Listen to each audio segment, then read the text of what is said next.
and it was good to visit Chinatown here. I was like, what is this place?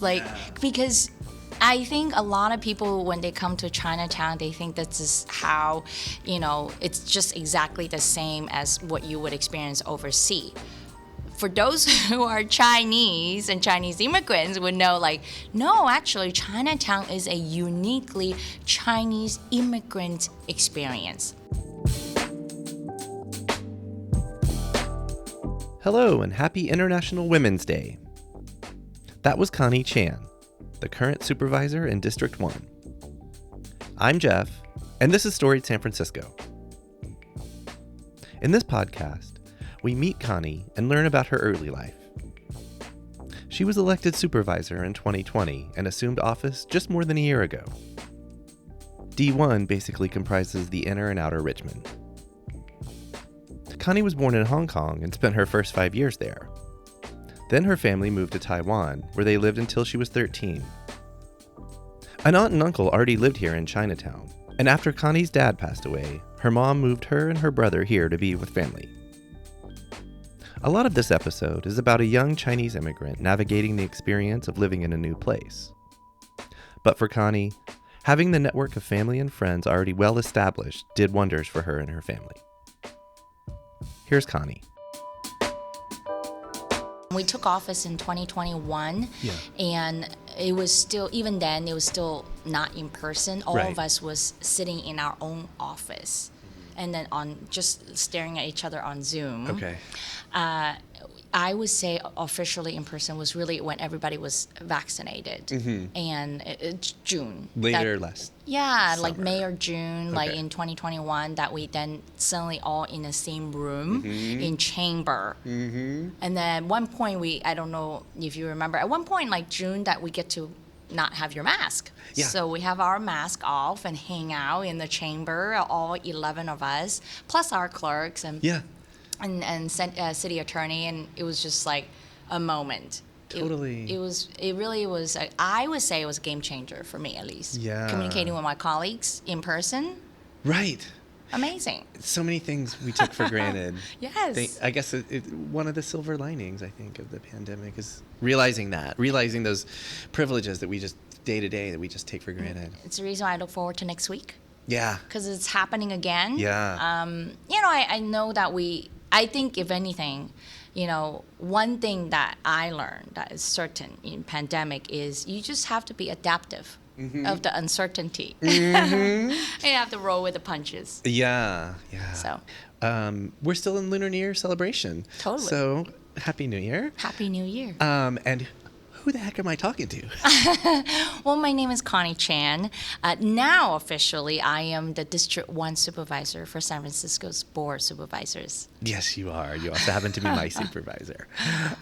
However many of your parents, grandparents, any family, ancestors, but let's go back to where, and prior to even your birth, where you come from. Well, I was born in Hong Kong, but my family came from China to Hong Kong, and that's both for my dad and my mom's families. And their families went to Hong Kong, and that's where they met, and that's how I was born, along with my brother, my younger brother. So we were born in Hong Kong, and then we then also moved to Taiwan, and that's where I had my grade school. Oh, okay.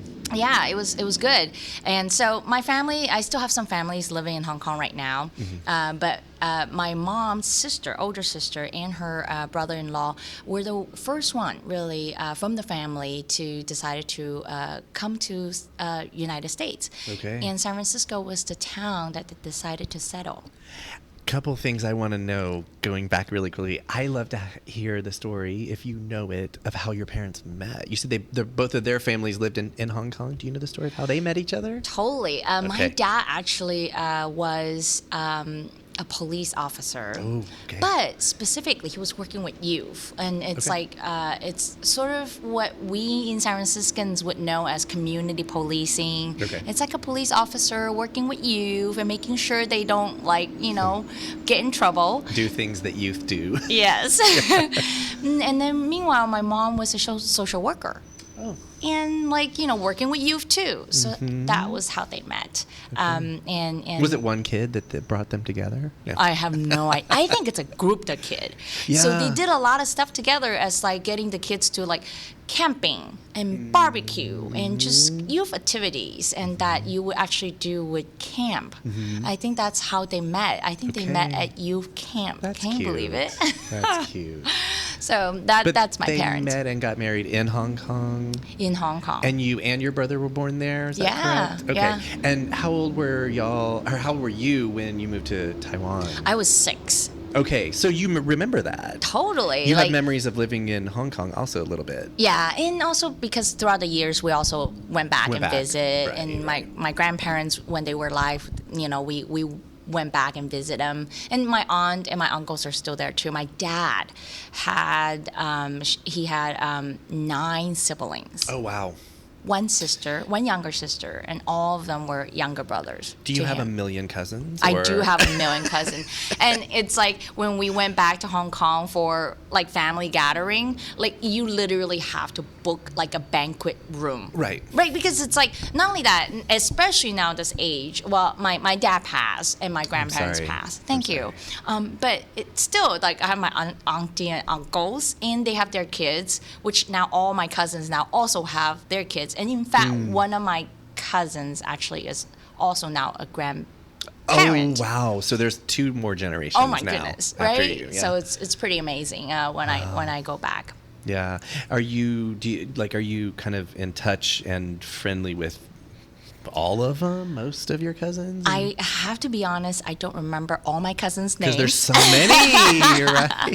So there are cousins that I kind of grew up with because we're closer in age. And then absolutely, but I have cousins that are older. I have cousins that are also way younger. Okay. So just a lot of them. Yeah. So I do have cousins that I really am close to Yeah. and remember them and hang out with them. And we actually, it's WhatsApp. It's the Yeah. app that we use to Sure. stay in touch. International. It's Totally. good for that. Yes. How about what was your, both in Hong Kong and in Taiwan, what was home life like with your parents and your brother? It was, Were you all a close family or? very. Yeah. Well, I mean, I think that like I was born in 1978. And so by the time, in Taiwan, my grade school, first grade and through 6th grade, that's where I was. Okay.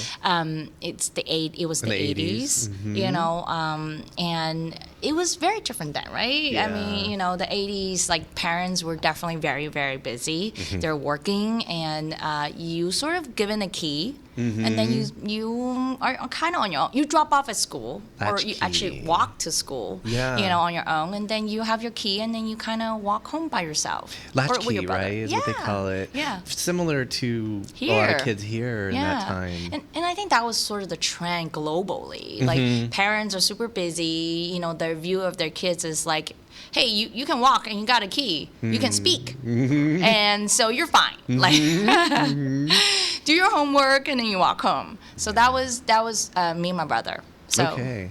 It's interesting to hear, half a world away that you were having similar experiences Yeah. to a lot of kids here. What about pop culture? Was that big for you? Oh, huge! Michael Jackson. Yeah. Like who didn't know Michael Jackson? Yeah. And so it was huge. And Ghostbuster. Yeah. Those were the times. And Yeah. and so even I do have to say, but even then though, like we're obviously a bit behind in terms of like what the movies that you can get and shows that you can get and the music that you can get because they're not immediately distributed. Not like today. Today you have social media. Everybody gets online and download music Instant. and movies, right? Yeah. But it take a while. Yeah. Because of the cassette tape and Oh, yes. don't get to you as yes. fast and as soon. And then you get to buy them at night market. Sometimes they're bootleg. I'm not gonna lie. Sure. But sometimes those bootlegs are just as good as the originals. Absolutely, Let's because be you're honest. just as fascinated. Yeah. So that's how I grew up in Taiwan. Did you have MTV? No. No. We okay. did not have MTV, Okay. but we did have Cosby Show. Isn't it weird? Oh, okay. That's a whole thing. It is the whole thing. But and in the moment, It was so big. Yeah. Everyone loved that Yeah, show. well, there are plenty of shows, but there was also I wouldn't say censorship, but I think I would say that family-friendly shows that are selected. How about that? Yes, that so, works. You That know, for the audience overseas. Yeah.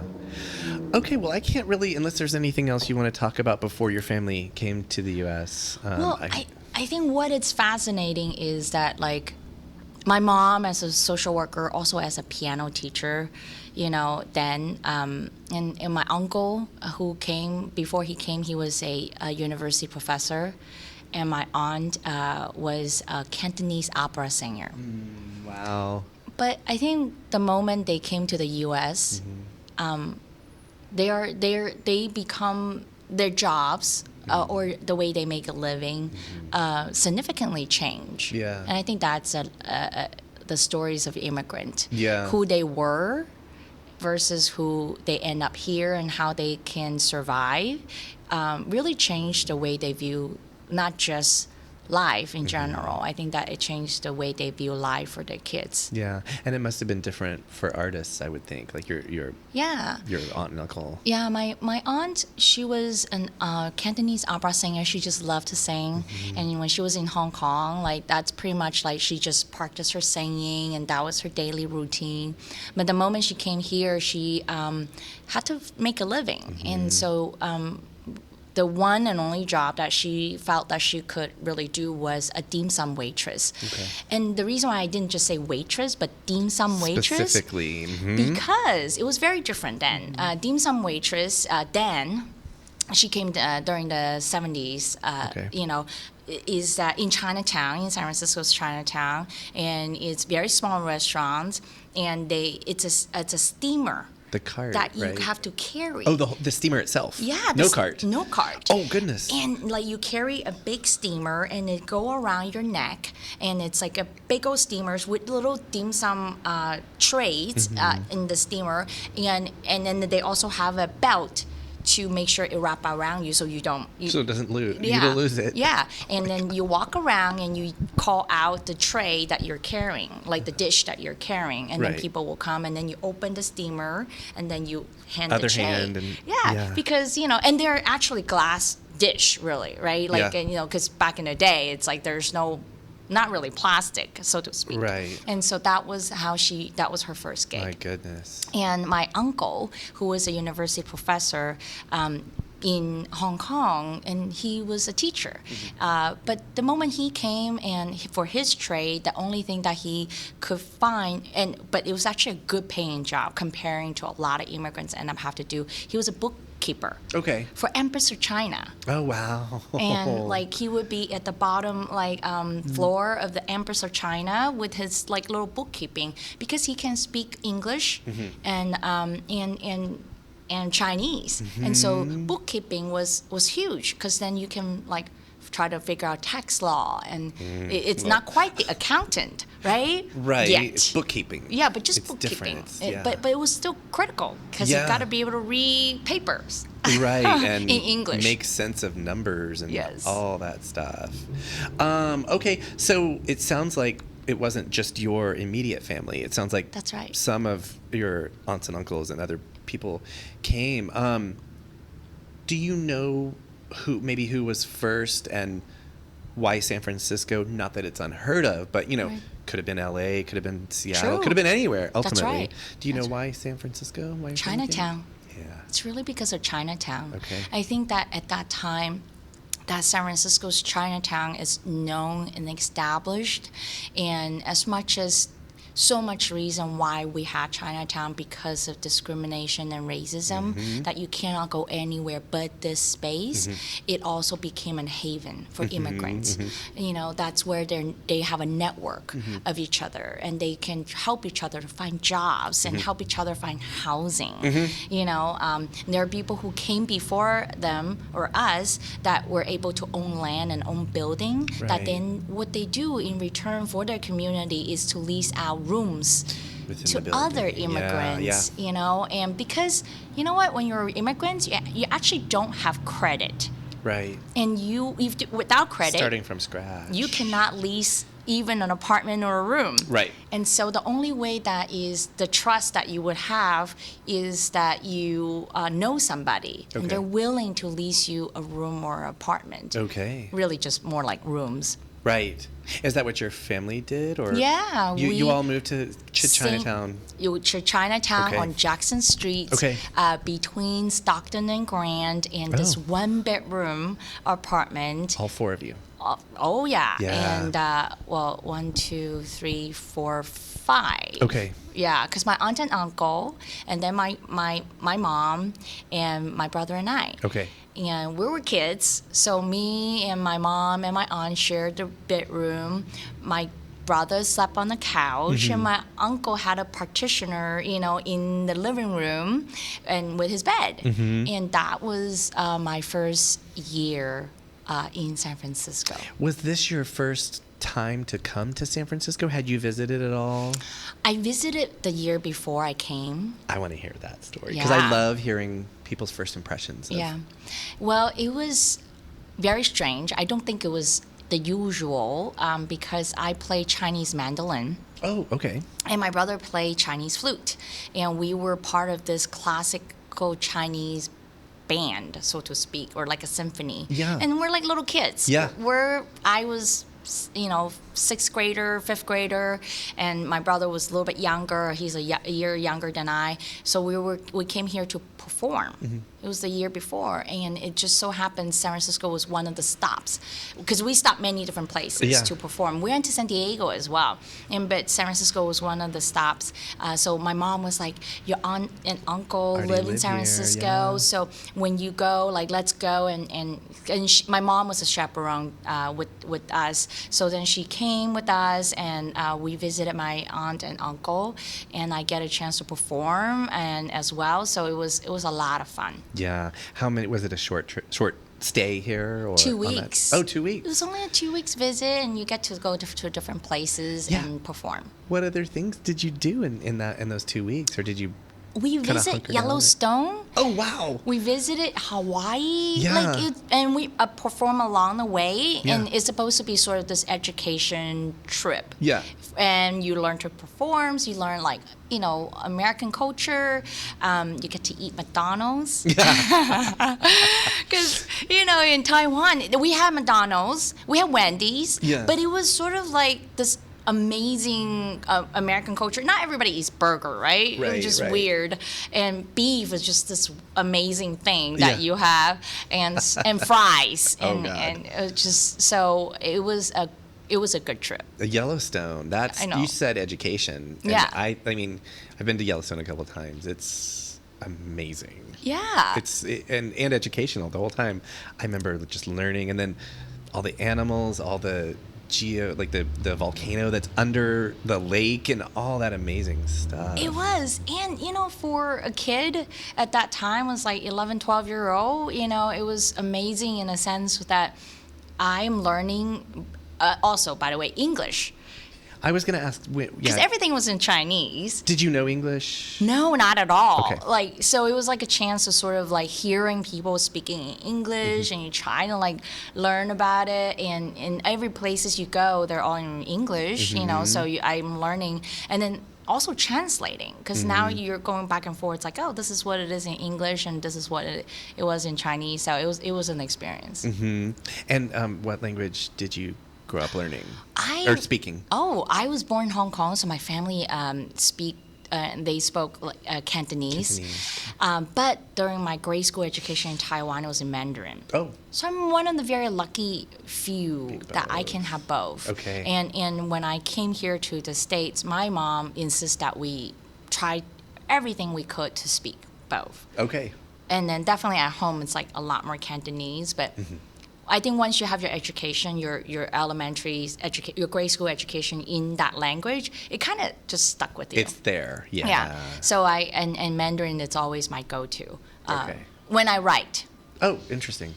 in Chinese, then it's Right. always like I'm writing it in Mandarin. Right. That first trip the year before you all moved, how long did you stay in San Francisco? Was it just one or two nights or something? Really Yeah. short? Yep. Very Okay, short. so you didn't get to do much. No. Okay. No, but it was good to have family here, and it was good to visit Chinatown here. I was like, what is this place? Like, because I think a lot of people, when they come to Chinatown, they think this is how, it's just exactly the same as what you would experience overseas. For those who are Chinese and Chinese immigrants would know, like, no, actually, Chinatown is a uniquely Chinese immigrant experience. It's not, it's really immigrants' interpretation of what home should be. But in them. a new place. But in a new place. Yeah. Like your food, not all the ingredients that you can get from overseas. Right. So with whatever you can get here, what would that home cooking be like? And here we are, sweet sour and pork. Right. Yeah, what's the other one? And fried wonton. Yeah. Oh my God, I'm blanking on the other one. And definitely fortune cookies. Yeah, not unheard of, right, in China. Yeah. Wow. Okay, so then now a year later, when you're and you said your mom decided to move you all to, but where you were going was not totally unfamiliar. Right. You're like, oh, that place I went. Yeah, that's last right. year. Did San Francisco stand out on that trip that you had taken in any way? Absolutely. I was like, the San Francisco had the best food. For the entire trip. Yeah. I mean, like, I loved my McDonald's at that time, and it was good.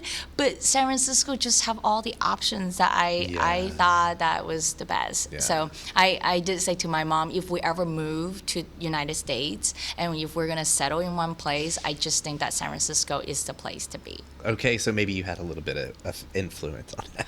Totally. I not because of my aunt and uncle at all. No. Okay, so you said you were 13? Yeah. So it's like 1991, 92 yes, or so? 91, yeah. 1990, 91. Okay. Do you want to tell us, I mean, what was that like when you got here? What were you doing? Were you going to school? Where were you going to school? That kind of thing. Yeah, I started off a summer at Benjamin Franklin Middle School, and it no longer exists. But it was on Gary, and it was an interesting experience. At my first day of school, I was punched in the face. Oh goodness! In a locker room. Oh. It was crazy, but it was also the moment of like, oh, okay, it's a little bit rough and tumble here. I just need to learn, and I did, and I also learned to love or learn to eat cafeteria food. Okay. And the cafe, right? And just the cafeteria food system. I learned to have what having a locker means. Yeah. And I learned how to take the bus. Muni? Learn how to take Muni. From where you were staying in Chinatown? Okay. Yeah. Okay. And the 38 Gary, maybe? 38 Gary, totally. Well, actually, it was 30 Stockton. 30 Stockton. And then 38 Gary. Yes. So that was learn how to transfer. Learn how to transfer. Well, but then eventually you get a pass. So But before that, it was the paper. Yeah. With the paper time transfer. torn off. Yeah. Exactly. Oh, yeah. That was so good. But I also just learned how to get around. In general, it was fascinating. It was a great experience. And then high school definitely was a different ball game. I went to Galileo High School. Okay. So I get to also, if I wanted to, I could walk to school. Right. But I also think that, in my opinion, Galileo High was awesome. It was right by Fisherman's Wharf. It was right by Aquatic Park, and it's just amazing view. And there's up on also the hill. right, and then there's also Fort Mason. Like it's just amazing, and be it Marina or be it Chinatown, it's just a bus ride away. Yeah. And the hills. I think that, oh my goodness, the hills on my way home, I was only 14, so it was perfect. Yeah. I had a lot of you energy. You could handle it. Yeah. Backpack, sure. I'll carry it over the hill. Yeah, nothing hurts on a chronic daily basis. It's just like you might get hurt, but you're like, I'm a kid. I'm cool. Yes. Yeah, and in good shape from walking around. Did you walk a lot? Or I did. Yeah. I walk all over, and it was, there was a tower record. Oh yeah, down there on Columbus. Yeah. And on my way to school, I got to browse a lot. And I don't know if you remember, but Tower Records also have like those little headphones that you can listen to the music. Oh, yeah. So it was just a treat on my way after school. I hung out with my friends and at Tower Records, and you listen to music, and also how I learned English, a lot of English through music. Yeah. That's so awesome. Because back then the little CD on there, they also give you lyrics. The liner notes, yes. Yeah, so you get to listen to it, and then I can kind of read along with it, learning. That was good. I was going to ask about making friends. It sounds like you were able to make friends. That's why San Francisco was the best, because there was a lot of immigrant. Right. It's very diverse, and I didn't feel like I was lonely. There was a lot of immigrant kids, and it was great to live in Chinatown. Awesome. And because there is already a community there to support you. And you didn't feel an outsider because there are many immigrants. There are new ones, there are old ones. The old ones will share the experience with the newer ones. And it's been, for me personally, in San Francisco, it's greatest source of strength. Yeah, that community. Awesome. I do want to talk about your high school days, but what about, like, was there anywhere else in the city that you were going besides maybe school or, back home? Like, were you roaming around? Were you going around the Bay Area? Were you going around Northern California? Like, what kind of stuff were you seeing? So as a teenager, no. I mean, I was you go to school every day, and then on the weekends, Chinatown really was where I was. And my mom was working as a claim processor at Chinese hospital. In fact, she actually took City College that was formerly at the Filbert location. Oh, yeah. And that's how she learned English. That's how she learned computer skills so that she can land her first job. And she worked really hard, and she wasn't... she didn't have a lot of time to spend with me or my brother. So we just being at home in Chinatown. And that was, that was good enough. Yeah. That really was. I didn't really enjoy, I should say, San Francisco beyond Chinatown until I graduated from UC Davis. Oh, okay. And came home. Okay. That was my first time. Yeah. I was over 21. As a grown-up for the first time that I could go to bars. You did say enjoy. Oh my goodness, to just come home as a young adult, at 21 years old, a little bit older than 21, and just kind of just checking out San Francisco in a whole different point of view. And I was like, this is not the same San Francisco I grew up in, because Chinatown was all I know, all I knew. And then suddenly it was a whole new world. I explored Mission. And also when you're older, you get to ride the bus and you didn't have to worry about what time you have to make it home. Yeah. So I got to ride the bus to just randomly roam around the city. Awesome. And walk around the city. And so that was very, very different. This must have been right around 2000. So after 9/11. Yeah. After 9/11. Yeah. Okay. This is now I moved here in 2000. Yeah. And I was spending a lot of time in the Mission. So I'm sure we've been in the same place. But it was such a different mission then. Such a different mission. Right? It was like you kind of watch your steps with 16 and Mission. Yeah.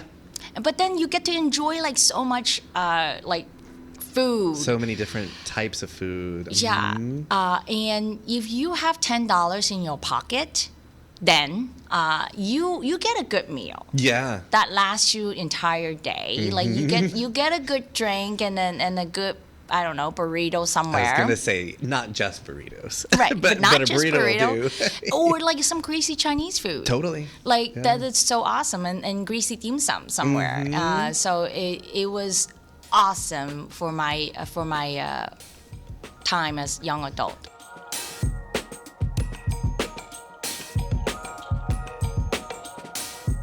That was Supervisor Connie Chan. On the next episode of Storied San Francisco, hear the rest of Connie's journey to becoming District 1 Supervisor.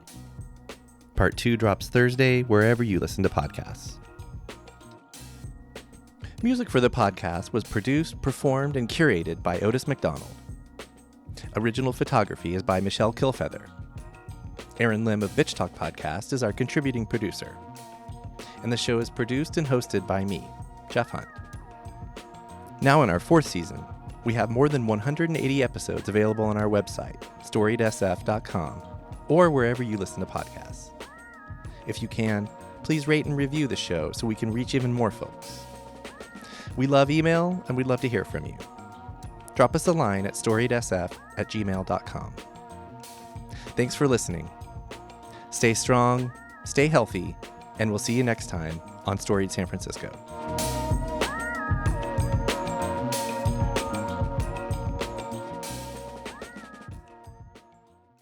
This podcast is a proud member of the BFF.FM podcast network.